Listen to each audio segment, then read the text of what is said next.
प्रेम क्या है? जीना और जानना तो आसान है, लेकिन कहना बहुत कठिन है। जैसे कोई मछली से पूछे कि सागर क्या है, तो मछली कह सकती है ये है सागर, ये रहा, चारों तरफ वही है। लेकिन कोई पूछे कि कहो क्या है, बताओ मत, तो बहुत कठिन हो जाएगा मछली को। आदमी के जीवन में भी जो श्रेष्ठ है, सुंदर है और सत्य है, उसे जिया जा सकता, जाना जा सकता, हुआ जा सकता, लेकिन कहना बहुत मुश्किल है। और दुर्घटना और दुर्भाग्य यह है कि जिसमें जिया जाना चाहिए, जिसमें हुआ जाना चाहिए, उसके संबंध में मनुष्य जाति 5-6 हजार वर्ष से केवल बातें कर रही है। प्रेम की बात चल रही है, प्रेम के गीत गाए जा रहे हैं, प्रेम के भजन गाए जा रहे हैं, और प्रेम का मनुष्य के जीवन में कोई स्थान नहीं है। अगर आदमी के भीतर खोजने जाएं तो प्रेम से ज्यादा असत्य शब्द दूसरा नहीं मिलेगा। और जिन लोगों ने प्रेम को असत्य सिद्ध कर दिया है और जिन्होंने प्रेम की समस्त धाराओं को अवरुद्ध कर दिया है, और बड़ा दुर्भाग्य यह है कि लोग समझते हैं वे ही प्रेम के जन्मदाता भी हैं। धर्म प्रेम की बातें करता है, लेकिन आज तक जिस प्रकार का धर्म मनुष्य जाति के ऊपर दुर्भाग्य की भांति छाया हुआ है, उस धर्म ने ही मनुष्य के जीवन से प्रेम के सारे द्वार बंद कर दिए। और न इस संबंध में पूरब और पश्चिम में कोई फर्क है, न हिंदुस्तान में और न अमेरिका में कोई फर्क है। मनुष्य के जीवन में प्रेम की धारा प्रकट ही नहीं हो पाई, और नहीं हो पाई तो हम दोष देते हैं कि मनुष्य ही बुरा है, इसलिए नहीं प्रकट हो पाई। हम दोष देते हैं कि ये मन ही जहर है, इसलिए प्रकट नहीं हो पाई। मन जहर नहीं है, और जो लोग मन को जहर कहते रहे, उन्होंने ही प्रेम को जहरीला कर दिया, प्रेम को प्रकट नहीं होने दिया।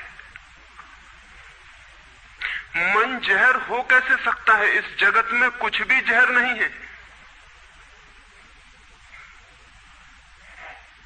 परमात्मा के सारे उपक्रम में कुछ भी विष नहीं है, सब अमृत है। लेकिन आदमी ने सारे अमृत को जहर कर लिया है, और इस जहर करने में शिक्षक, साधु संत और तथाकथित धार्मिक लोगों का सबसे ज्यादा हाथ है। इस बात को थोड़ा समझ लेना जरूरी है, क्योंकि अगर ये बात दिखाई न पड़े तो मनुष्य के जीवन में कभी भी प्रेम भविष्य में भी नहीं हो सकेगा। क्योंकि जिन कारणों से प्रेम नहीं पैदा हो सका है, उन्हीं कारणों को हम प्रेम प्रकट करने के आधार और कारण बना रहे हैं।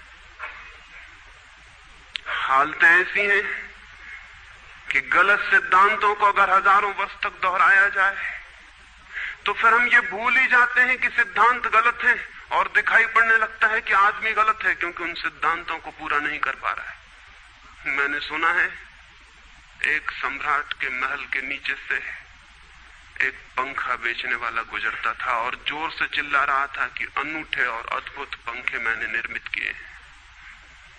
ऐसे पंखे कभी भी नहीं बनाए गए, ये पंखे कभी देखे भी नहीं गए हैं। सम्राट ने खिड़की से झांक के देखा कि कौन है जो अनूठे पंखे ले आया। सम्राट के पास सब तरह के पंखे थे, दुनिया के कोने कोने में जो मिल सकते थे। और नीचे देखा, गलियारे में खड़ा हुआ एक आदमी, साधारण 2-2 पैसे के पंखे होंगे, और चिल्ला रहा है कि अनूठे, अद्वितीय। उस आदमी को ऊपर बुलाया और पूछा कि इन पंखों में क्या खूबी है, दाम क्या है इन पंखों के? उस पंखे वाले ने कहा कि महाराज, दाम ज्यादा नहीं है, पंखे को देखते हुए दाम बहुत कम है, सिर्फ 100 रुपए का पंखा है। सम्राट ने कहा 100 रुपए? ये 2 पैसे का पंखा जो बाजार में जगह जगह मिलता है, 100 रुपए दाम, क्या है इसकी खूबी? उस आदमी ने कहा खूबी, ये पंखा 100 वर्ष चलता है, 100 वर्ष के लिए गारंटी है, 100 वर्ष से कम में खराब नहीं होता है। सम्राट ने कहा, इसको देख के तो ऐसा लगता है कि सप्ताह भी चल जाए, पूरा तो मुश्किल है। धोखा देने की कोशिश कर रहे हो, सरासर बेईमानी, और वो भी सम्राट के सामने। उस आदमी ने कहा, आप मुझे भली भांति जानते हैं, इसी गलिहारे में रोज पंखे बेचता हूं, 100 रुपए दाम है इसके, और अगर 100 वर्ष न चले तो जिम्मेदार मैं हूं, रोज तो नीचे मौजूद होता हूं, और फिर आप सम्राट हैं, आपको धोखा देके जाऊंगा कहां। वो पंखा खरीद लिया गया। सम्राट को विश्वास तो न था, लेकिन आश्चर्य भी था कि यह आदमी सरासर झूठ बोल रहा है, किस बल पर बोल रहा है। पंखा 100 रुपए में खरीद लिया गया और उससे कहा कि 7वें दिन तुम उपस्थित हो जाना। 2-4 दिन में ही पंखे की डंडी बाहर निकल गई, 7वें दिन तो वो बिल्कुल मुर्दा हो गए। लेकिन सम्राट ने सोचा कि शायद पंखे वाला आएगा नहीं, लेकिन ठीक समय पर 7वें दिन वो पंखे वाला हाजिर हो गया। उसने कहा, कहो महाराज। उन्होंने कहा, कहना नहीं, ये पंखा पड़ा हुआ है, टूटा हुआ। इस 7 दिन में ये गति हो गई, तुम कहते 100 वर्ष चलेगा। पागल हो या धोखेबाज, क्या हो? उस आदमी ने कहा कि मालूम होता है आपको पंखा झलना नहीं आता है। पंखा तो 100 वर्ष चलता ही, पंखा तो गारंटीड है। आप पंखा झलते कैसे थे? सम्राट ने कहा, और भी सुनो, अब मुझे ये भी सीखना पड़ेगा कि पंखा कैसे किया जाता है। उस आदमी ने कहा, कृपा करके बताइए कि इस पंखे की गति 7 दिन में ऐसी कैसे बना दी आपने, किस भांति पंखा किया? सम्राट ने पंखा उठा के करके दिखाया कि इस भांति मैंने पंखा किया। उस आदमी ने कहा, समझ गया, भूल, इस तरह पंखा नहीं किया जाता। सम्राट ने कहा, और क्या रास्ता है पंखा जलने का? उस आदमी ने कहा, पंखा पकड़िए सामने और सिर को हिलाइए। पंखा 100 वर्ष चलेगा, आप समाप्त हो जाएंगे, लेकिन पंखा बचेगा। पंखा गलत नहीं है, आपके जलने का ढंग गलत है। यह आदमी पैदा हुआ है 5-6 हजार या 10,000 वर्ष की संस्कृति का। यह आदमी फल है, लेकिन संस्कृति गलत नहीं है, यह आदमी गलत है। आदमी मरता जा रहा है रोज, और संस्कृति की दुहाई चलती चली जाती है कि महान संस्कृति, महान धर्म, महान सब कुछ, और उसका ये फल है। आदमी उसी संस्कृति से गुजरा है और ये परिणाम है उसका। लेकिन नहीं, आदमी गलत है, और आदमी को बदलना चाहिए अपने को। और कोई कहने की हिम्मत नहीं उठाता कि कहीं ऐसा तो नहीं है कि 10,000 वर्षों में जो संस्कृति और धर्म आदमी को प्रेम से नहीं भर पाए, वो संस्कृति और धर्म गलत हो। और अगर 10,000 वर्षों में आदमी प्रेम से नहीं भर पाया, तो आगे कोई संभावना है इसी धर्म और इसी संस्कृति के आधार पर कि आदमी कभी प्रेम से भर जाए? 10,000 वर्षों में जो नहीं हो पाया, वो आगे भी 10,000 वर्षों में होने वाला नहीं है, क्योंकि आदमी यही है, कल भी यही होगा। आदमी हमेशा से यही है और हमेशा यही होगा। और संस्कृति और धर्म जिनके हम नारे दिए चले जाते हैं, संतों और महात्माओं की जिनकी दुहाइयां दिए चले जाते हैं, सोचने के लिए हम तैयार नहीं कि कहीं हमारा बुनियादी चिंतन की दिशा ही तो गलत नहीं है। मैं कहना चाहता हूं कि वो गलत है, और गलत सबूत है ये आदमी। और क्या सबूत होता है? एक बीज को हम बोएं और फल जहरीले और कड़वे हों, तो क्या सब सिद्ध होता है? सिद्ध होता है कि वो बीज जहरीला और कड़वा रहा होगा। हालांकि बीज में पता लगाना मुश्किल है कि उससे जो फल पैदा होंगे वो कड़वे पैदा होंगे। बीज में कुछ खोजबीन नहीं की जा सकती। बीज को तोड़ो फोड़ो, कोई पता नहीं चल सकता कि इससे जो फल पैदा होंगे वो कड़वे होंगे। बीज को वो 100 वर्ष लग जाएंगे, वृक्ष होगा, बड़ा होगा, आकाश में फैलेगा, तब फल आएंगे और तब पता चलेगा कि वे कड़वे। 10,000 वर्ष में संस्कृति और धर्म के जो बीज बोए गए हैं, ये आदमी उसका फल है, और ये कड़वा है और घृणा से भरा हुआ है। लेकिन उसी की दुहाई दिए चले जाते हैं हम, और सोचते हैं उससे प्रेम हो जाएगा। मैं आपसे कहना चाहता हूं, उससे प्रेम नहीं हो सकता है, क्योंकि प्रेम के पैदा होने की जो बुनियादी संभावना है, धर्मों ने उसकी ही हत्या कर दी है और उसमें ही जहर घोल दिया है। मनुष्य से भी ज्यादा प्रेम पशुओं और पक्षियों में और पौधों में दिखाई पड़ता है। जिनके पास न कोई संस्कृति है न कोई धर्म है। संस्कृत और सुसंस्कृत और सभ्य मनुष्यों की बजाय असभ्य और जंगल के आदमी में ज्यादा प्रेम दिखाई पड़ता है, जिसके पास न कोई विकसित धर्म है, न कोई सभ्यता है, न कोई संस्कृति है। जितना आदमी सभ्य, सुसंस्कृत और तथाकथित धर्मों के प्रभाव में मंदिरों और चर्चों में प्रार्थना करने लगता, उतना ही प्रेम से शून्य क्यों होता चला जाता? जरूर कुछ कारण है, और दो कारणों पर मैं विचार करना चाहता हूं। अगर वे ख्याल में आ जाएं तो प्रेम के अवरुद्ध स्रोत टूट सकते हैं और प्रेम की गंगा बह सकती है। वो हर आदमी के भीतर है, उसे कहीं से लाना नहीं है। प्रेम कोई ऐसी बात नहीं है कि कहीं खोजने जाना है उसे, वो है, वो प्राणों की प्यास है हर एक के भीतर, वो प्राणों की सुगंध है प्रत्येक के भीतर, लेकिन चारों तरफ से परकोटा है उसके और वो प्रकट नहीं हो पाती। सब तरफ पत्थर की दीवार है और वो झरने नहीं फूट पाते। तो प्रेम की खोज और प्रेम की साधना कोई पॉजिटिव, कोई विधायक खोज और साधना नहीं है कि हम जाएं और कहीं प्रेम सीख लें। एक मूर्तिकार एक पत्थर को तोड़ रहा था,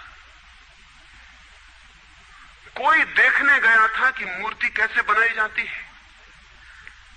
उसने देखा कि मूर्ति तो बिल्कुल नहीं बनाई जा रही, सिर्फ छेनी और हथौड़े से पत्थर तोड़ा जा रहा है।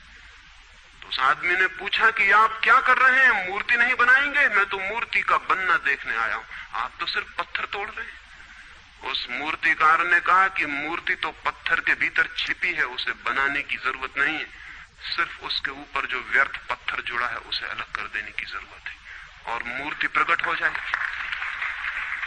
मूर्ति बनाई नहीं जाती, मूर्ति सिर्फ आविष्कृत होती है, डिस्कवर होती है, अनावृत होती है, उघाड़ी जाती है। मनुष्य के भीतर प्रेम छिपा है, सिर्फ उघाड़ने की बात है, उसे पैदा करने का सवाल नहीं है, अनावृत करने की बात है। कुछ है जो हमने ऊपर से ओढ़ा हुआ है, जो उसे प्रकट नहीं होने देता। एक चिकित्सक से जाके आप पूछें कि स्वास्थ्य क्या है, और दुनिया का कोई चिकित्सक नहीं बता सकता कि स्वास्थ्य क्या है। बड़े आश्चर्य की बात है, स्वास्थ्य पर ही तो सारा चिकित्सा शास्त्र खड़ा है, सारी मेडिकल साइंस खड़ी है, और कोई नहीं बता सकता कि स्वास्थ्य क्या है। लेकिन चिकित्सक से पूछें कि स्वास्थ्य क्या है, तो वो कहेगा बीमारियों के बाबत हम बता सकते हैं कि बीमारियां क्या हैं, उनके लक्षण हमें पता है, एक एक बीमारी का अलग अलग परिभाषा हमें पता है। स्वास्थ्य का हमें कोई भी पता नहीं है। इतना हम कह सकते हैं कि जब कोई बीमारी नहीं होती तो जो होता है वो स्वास्थ्य है। स्वास्थ्य तो मनुष्य के भीतर छिपा है, इसलिए मनुष्य की परिभाषा के बाहर है। बीमारी बाहर से आती है, इसलिए बाहर से परिभाषा की जा सकती है। स्वास्थ्य भीतर से आता है, उसकी कोई परिभाषा नहीं की जा सकती। इतना ही हम कह सकते हैं कि बीमारियों का अभाव स्वास्थ्य है। लेकिन ये स्वास्थ्य की कहां परिभाषा हुई? स्वास्थ्य के संबंध में तो हमने कुछ भी ना कहा कि बीमारियां नहीं है तो बीमारियों के संबंध में कहा। सच ये है कि स्वास्थ्य पैदा नहीं करना होता, या तो छिप जाता है बीमारियों में, या बीमारियां हट जाती हैं तो प्रकट हो जाता है। स्वास्थ्य हम में है, स्वास्थ्य हमारा स्वभाव है। प्रेम हम में है, प्रेम हमारा स्वभाव है। इसलिए ये बात गलत है कि मनुष्य को समझाया जाए कि तुम प्रेम पैदा करो। सोचना यह है कि प्रेम पैदा क्यों नहीं हो पा रहा है, बाधा क्या है, अड़चन क्या है, कहां रुकावट डाल दी गई। अगर कोई भी रुकावट ना हो तो प्रेम प्रकट होगा ही, उसे सिखाने की और समझाने की कोई भी जरूरत नहीं है। अगर मनुष्य के ऊपर गलत संस्कृति और गलत संस्कार की धाराएं और बाधाएं न हो तो हर आदमी प्रेम को उपलब्ध होगा ही, ये अनिवार्यता है। प्रेम से कोई बच ही नहीं सकता, प्रेम स्वभाव है। गंगा बहती है हिमालय से, बहेगी गंगा, उसके प्राण है, उसके पास जल है, वो बहेगी और सागर को खोज ही लेगी। न किसी पुलिस वाले से पूछेगी, न किसी पुरोहित से पूछेगी कि सागर कहां है। देखा किसी गंगा को चौरस्ते पर खड़े होकर पूछते कि सागर कहां है? उसके प्राणों में है छिपी सागर की खोज और ऊर्जा है, तो पहाड़ तोड़ेगी, मैदान तोड़ेगी और पहुंच जाएगी सागर तक। सागर कितने ही दूर हो, कितना ही छिपा हो, खोज ही लेगी। और कोई रास्ता नहीं है, कोई गाइड बुक नहीं है कि जिससे पता लगा ले कि कहां से जाना है, लेकिन पहुंच जाती है। लेकिन बांध बांध दिए जाएं, चारों तरफ परकोटे उठा दिए जाएं, प्रकृति की बाधाओं को तोड़ के तो गंगा सागर तक पहुंच जाती है, लेकिन अगर आदमी की इंजीनियरिंग की बाधाएं खड़ी कर दी जाएं तो हो सकता है गंगा सागर तक न पहुंच पाए। ये भेद समझ लेना जरूरी है। प्रकृति की कोई भी बाधा असल में बाधा नहीं है, इसलिए गंगा सागर तक पहुंच जाती है, हिमालय को काट के पहुंच जाती है। लेकिन अगर आदमी इजाद करे, इंतजाम करे, तो गंगा को सागर तक नहीं भी पहुंचने दे सकता है। प्रकृति का तो एक सहयोग है, प्रकृति तो एक हार्मनी है। वहां जो बाधा भी दिखाई पड़ती है वो भी शायद शक्ति को जगाने के लिए चुनौती है। वहां जो विरोध भी दिखाई पड़ता है वो भी शायद भीतर प्राणों में जो छिपा है उसे प्रकट करने के लिए बुलावा है। वहां शायद कोई बाधा नहीं है। वहां हम बीज को दबाते हैं जमीन में,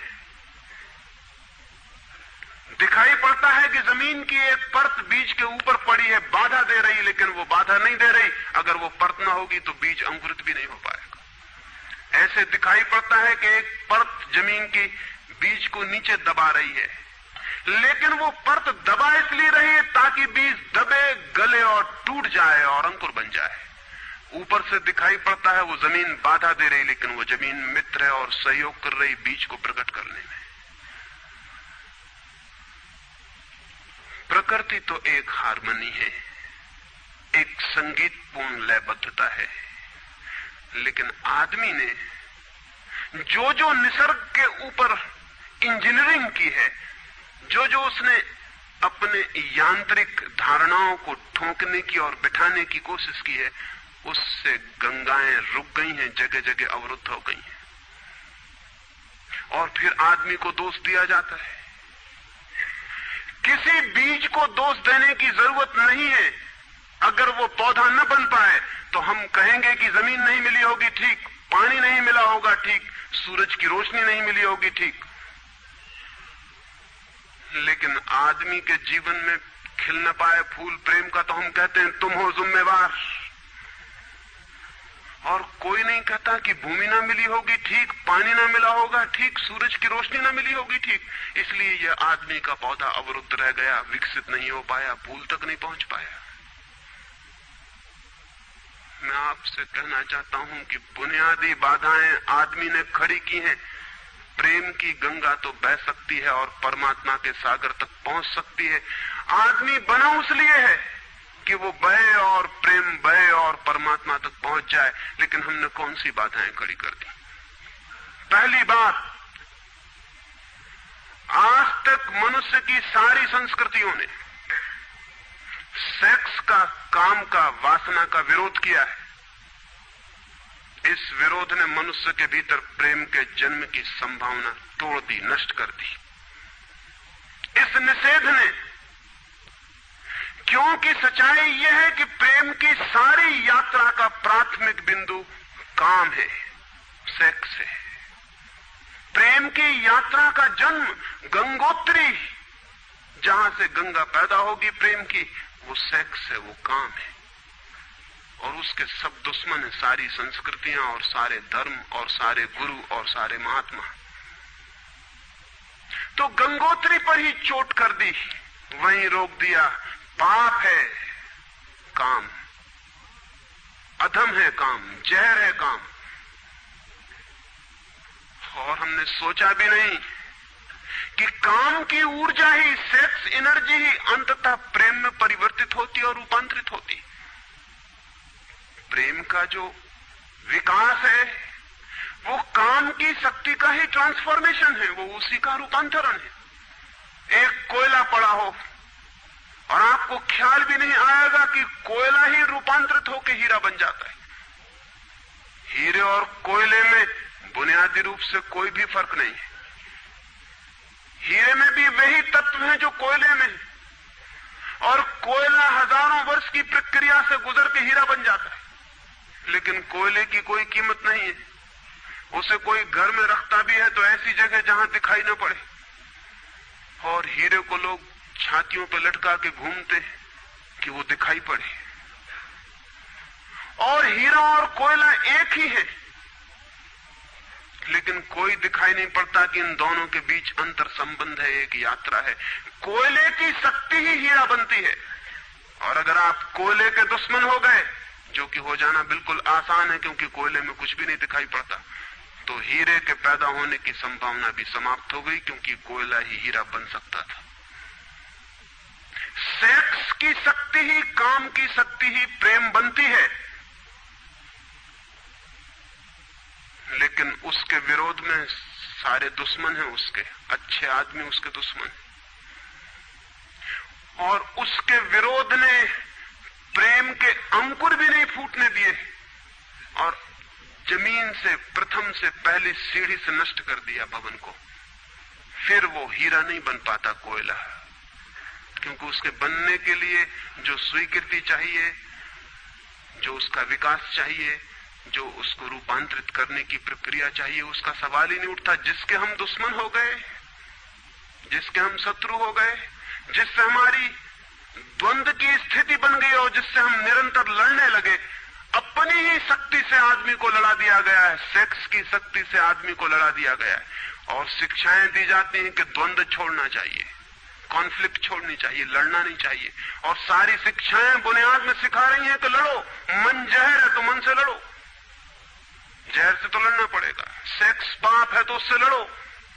और ऊपर से कहा जा रहा है कि द्वंद्व छोड़ो। जिन शिक्षाओं के आधार पर मनुष्य द्वंद्व से भर रहा है, वही शिक्षाएं दूसरी तरफ कह रही कि द्वंद्व छोड़ो। एक तरफ आदमी को पागल बनाओ और दूसरी तरफ पागल खाने खोलो कि उनका इलाज करना है। एक तरफ कीटाणु फैलाओ बीमारियों के, और फिर अस्पताल खोलो कि बीमारियों का इलाज यहां किया जाता है। एक बात समझ लेनी जरूरी है संबंध में, मनुष्य कभी भी काम से मुक्त नहीं हो सकेगा। काम उसके जीवन का प्राथमिक बिंदु है, उसी से जन्म होता है। परमात्मा ने काम की शक्ति को ही, सेक्स को ही सृष्टि का मूल बिंदु स्वीकार किया है। और परमात्मा जिसे पाप नहीं समझ रहा, महात्मा उसे पाप बता रहे हैं। अगर परमात्मा उसे पाप समझता है तो परमात्मा से बड़ा पापी इस पृथ्वी पर, इस जगत में, इस विश्व में कोई भी नहीं है। फूल खिला हुआ दिखाई पड़ रहा है। कभी सोचा है कि फूल का खिल जाना भी सेक्सुअल एक्ट है? फूल का खिल जाना भी काम की एक घटना है, वासना की एक घटना है। फूल में है क्या उसके खिल जाने में? उसके खिल जाने में कुछ भी नहीं है।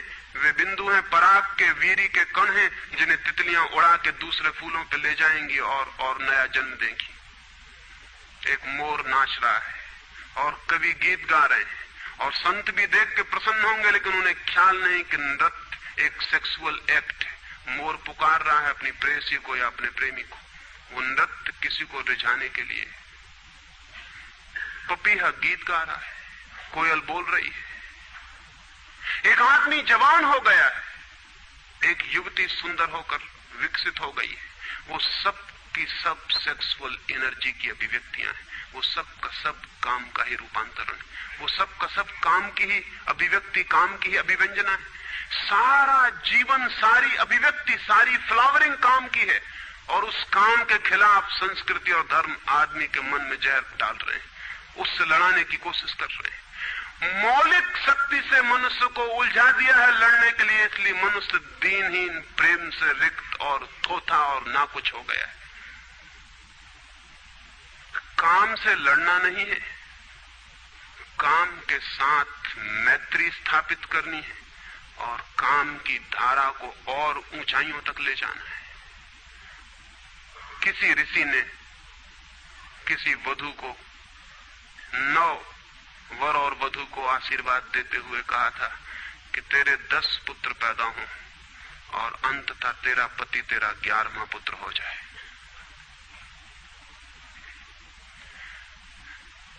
वासना रूपांतरित हो तो पत्नी मां बन सकती है, वासना रूपांतरित हो तो काम प्रेम बन सकता है, लेकिन काम ही प्रेम बनता है। काम की ऊर्जा ही प्रेम की ऊर्जा में विकसित होती है, फलित होती है। लेकिन हमने मनुष्य को भर दिया है काम के विरोध में। इसका परिणाम यह हुआ कि प्रेम तो पैदा नहीं हो सका, क्योंकि वो तो आगे का विकास था, काम की स्वीकृति से आता। प्रेम तो विकसित नहीं हुआ, और काम के विरोध में खड़े होने के कारण मनुष्य का चित्त ज्यादा से ज्यादा कामुक और सेक्सुअल होता चला गया। हमारे सारे गीत, हमारी सारी कविताएं, हमारे चित्र, हमारी पेंटिंग्स, हमारे मंदिर, हमारी मूर्तियां सब घूम फिर के सेक्स के आसपास केंद्रित हो गई। हमारा मन ही सेक्स के आसपास केंद्रित हो गया। इस जगत में कोई भी पशु मनुष्य की भांति सेक्सुअल नहीं है। मनुष्य 24 घंटे सेक्सुअल हो गया। उठते बैठते सोते जागते सेक्स ही सब कुछ हो गया। उसके प्राण में एक घाव हो गया, विरोध के कारण, दुश्मनी के कारण, शत्रुता के कारण। जो जीवन का मूल था उससे मुक्त तो हुआ नहीं जा सकता था, लेकिन उससे लड़ने की चेष्टा में सारा जीवन रुग्ण जरूर हो सकता था, वो रुग्ण हो गया है। और ये जो मनुष्य जाति इतनी ज्यादा कामुक दिखाई पड़ रही है, इसके पीछे तथाकथित धर्मों और संस्कृति का बुनियादी हाथ है। इसके पीछे बुरे लोगों का नहीं, सज्जनों और संतों का हाथ है। और जब तक मनुष्य जाति सज्जनों और संतों के इस अनाचार से मुक्त नहीं होती, तब तक प्रेम के विकास की कोई संभावना नहीं। मुझे एक घटना याद आती है। एक फकीर अपने घर से निकला था, किसी मित्र के पास मिलने जा रहा है। निकला है कि घोड़े पर उसका चढ़ा हुआ एक बचपन का दोस्त घर आके सामने खड़ा हो गया। उसने कहा कि दोस्त तुम घर पे रुको, वर्षों से प्रतीक्षा करता था कि तुम आओगे तो बैठेंगे और बात करेंगे, और दुर्भाग्य कि मुझे किसी मित्र से मिलने जाना है, मैं वचन दे चुका हूं तो मैं वहां जाऊंगा, घंटे भर में जल्दी से जल्दी लौट आऊंगा, तब तक तुम विश्राम करो। उसके मित्र ने कहा कि मुझे तो चैन नहीं है, अच्छा होगा कि मैं तुम्हारे साथ ही चला चलूं। लेकिन उसने कहा कि मेरे कपड़े सब गंदे हो गए धूल से रास्ते की, अगर तुम्हारे पास कुछ अच्छा कपड़ा हो तो मुझे दे दो, तो मैं डाल लूं और साथ हो जाऊं। निश्चित था उस फकीर के पास किसी सम्राट ने उसे एक बहुमूल्य कोट, एक पगड़ी और धोती भेंट की थी। उसने संभाल के रखी थी, कभी जरूरत पड़ेगी तो पहनूंगा। वो जरूरत नहीं आई थी, निकाल के ले आया खुशी में। मित्र ने जब पहन ली तब उसे थोड़ी ईर्ष्या पैदा हुई। मित्र ने पहन के तो मित्र सम्राट मालूम होने लगा। बहुमूल्य कोट था, पगड़ी थी, धोती थी, शानदार जूते थे, और उसके सामने वो फकीर बिल्कुल ही नौकर चाकर दीनहीन दिखाई पड़ने लगा। उसने सोचा है तो बड़ा मुश्किल हुआ है, तो बड़ा गलत हुआ। जिनके घर में ले जाऊंगा ध्यान इस पर जाएगा, मुझ पर किसी का भी ध्यान जाएगा नहीं। अपने ही कपड़े, और आज अपने ही कपड़ों के कारण मैं दीनहीन हो जाऊंगा। लेकिन बार बार मन को समझाया कि मैं फकीर हूं, आत्मा परमात्मा की बात करने वाला, क्या रखा है कोट में पगड़ी में, छोड़ो, पहने रहने तो कितना फर्क पड़ता है।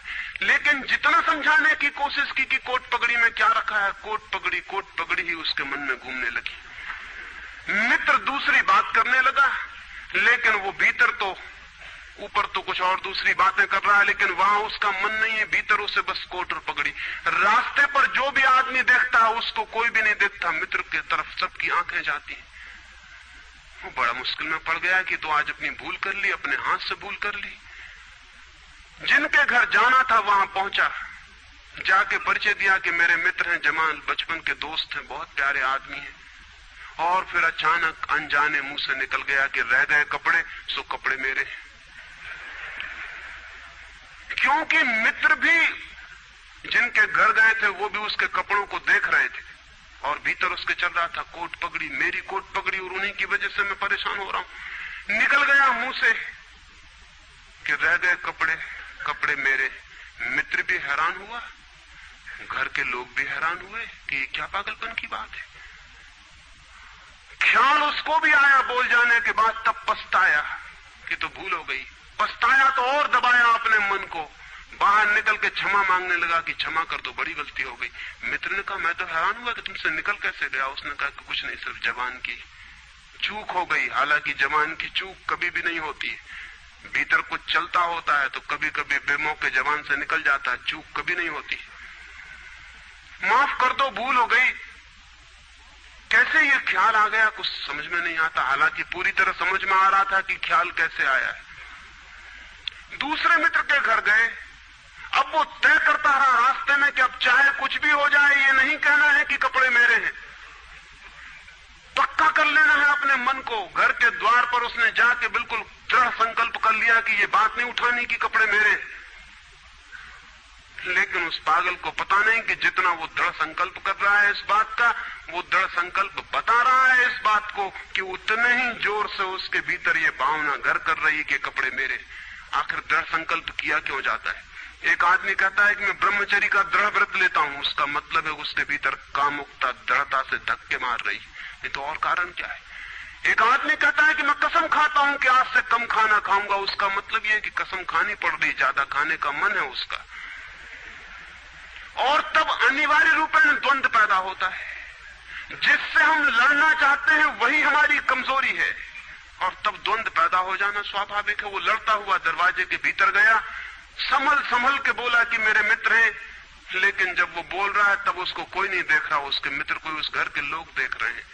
तब फिर उसे ख्याल आया कि मेरा कोट, मेरी पगड़ी। उसने कहा कि दृढ़ता से कसम खाई, इसकी बात नहीं उठानी। मेरा क्या है कपड़ा लत्ता, कपड़े लत्ते किसी के होते हैं, ये तो सब संसार है, ये तो सब माया है। लेकिन ये सब समझा रहा है, लेकिन असलियत तो बाहर से भीतर, भीतर से बाहर हो रही। समझाया कि मेरे मित्र हैं, बचपन के दोस्त हैं, बहुत प्यारे आदमी हैं, रह गए कपड़े, कपड़े उन्हीं के हैं, मेरे नहीं। पर घर के लोगों को ख्याल आया कि कपड़े उन्हीं के हैं, मेरे नहीं है। आज तक ऐसा परिचय कभी देखा नहीं गया था। बाहर निकल के क्षमा मांगने लगा कि बड़ी भूल हुई जा रही, मैं क्या करूं क्या ना करूं, ये क्या हो गया है मुझे। आज तक मेरी जिंदगी में कपड़ों ने इस तरह से मुझे नहीं पकड़ा था, किसी को नहीं पकड़ा। लेकिन अगर तरकीब उपयोग में करें तो कपड़े पकड़ ले सकते हैं। मित्र ने कहा मैं जाता नहीं तुम्हारे साथ, पर वो हाथ जोड़ने लगा कि नहीं ऐसा मत करो, जीवन भर के लिए दुख रह जाएगा कि मैंने क्या दुर्व्यवहार किया। अब मैं कसम खा के कहता हूं कि कपड़ों की बात ही नहीं उठानी। मैं बिल्कुल भगवान की कसम खाता हूं कि कपड़ों की बात नहीं उठानी। और कसम खाने वालों से हमेशा सावधान रहना जरूरी है, क्योंकि जो भी कसम खाता है उसके भीतर उस कसम से भी मजबूत कोई बैठा है जिसके खिलाफ वो कसम खा रहा है। और वो जो भीतर बैठा है वो ज्यादा भीतर है, कसम ऊपर है और बाहर है। कसम चेतन मन से खाई गई है और जो भीतर बैठा है वो अचेतन की परतों तक समाया हुआ है। अगर मन के 10 हिस्से कर दें तो कसम एक हिस्से ने खाई है, 9 हिस्से उल्टा भीतर खड़ा हुआ है। ब्रह्मचर्य की कसमें एक हिस्सा खा रहा है मन का, और 9 हिस्सा परमात्मा की दुहाई दे रहा है। वो जो परमात्मा ने बनाया है वो उसके लिए कहा चला जा रहा है, कहे चला जा रहा है। गए तीसरे मित्र के घर। अब उसने बिल्कुल ही अपनी सांसों तक पे संयम कर रखा है। संयमी आदमी बड़े खतरनाक होते हैं, क्योंकि उनके भीतर ज्वालामुखी उबल रहा है और ऊपर से वो संयम साधे हुए हैं। और इस बात को स्मरण रखना कि जिस चीज को साधना पड़ता है, साधने में इतना श्रम लग जाता है कि साधना पूरे वक्त हो नहीं सकती, फिर शिथिल होना पड़ेगा, विश्राम करना पड़ेगा। अगर मैं जोर से मुट्ठी बांध लूं तो कितनी देर बांधे रख सकता हूं? 24 घंटे। जितने जोर से बांधूंगा उतने ही जल्दी थक जाऊंगा और मुट्ठी खुल जाएगी। जिस चीज में भी श्रम करना पड़ता है, जितना ज्यादा श्रम करना पड़ता है उतने जल्दी थकान आ जाती, शक्ति खत्म हो जाती और उल्टा होना शुरू हो जाता है। मुट्ठी बांधी जितने जोर से उतने ही जल्दी मुट्ठी खुल जाएगी। मुट्ठी खुली रखी जा सकती है 24 घंटे, लेकिन बांध के नहीं रखी जा सकती है। जिस काम में श्रम पड़ता है उस काम को आप जीवन नहीं बना सकते, कभी सहज नहीं हो सकता वो काम। श्रम पड़ेगा, फिर विश्राम का वक्त आएगा ही। इसलिए जितना सधा हुआ संत होता है उतना ही खतरनाक आदमी होता है, क्योंकि उसका विश्राम का वक्त आएगा। 24 घंटे में घंटे भर को उसे शिथिल होना पड़ेगा, उसी बीच दुनिया भर के पाप उसके भीतर खड़े हो जाएंगे, नरक सामने आ जाएगा। तो उसने बिल्कुल ही अपने को सांस सांस रोक लिया और कहा कि अब कसम खाता हूं कि इन कपड़ों की बात ही नहीं उठानी। लेकिन आप सोच लें उसकी हालत, अगर आप थोड़े बहुत भी धार्मिक आदमी होंगे तो आपको अपने अनुभव से भी पता चल सकता है कि उसकी क्या हालत हुई होगी। अगर आपने कसम खाई हो, व्रत लिए हो, संकल्प साधे हो, तो आपको भली भांति पता होगा कि भीतर क्या हालत हो जाती है। भीतर गया, उसके माथे से पसीना चू रहा है, इतना श्रम पड़ रहा है। मित्र डरा हुआ है उसके पसीने को देखकर कि वो उसकी सब नसें खिंची हुई हैं। वो बोल रहा है एक एक शब्द कि मेरे मित्र हैं, बड़े पुराने दोस्त हैं, बहुत अच्छे आदमी हैं। और एक क्षण को वो रुका, जैसे भीतर से कोई जोर का धक्का आया हो और सब बह गया, बाढ़ आ गई और सब बह गया। और उसने कह रह गए कपड़े की बात, तो मैंने कसम खा ली है कि कपड़े की बात ही नहीं करनी।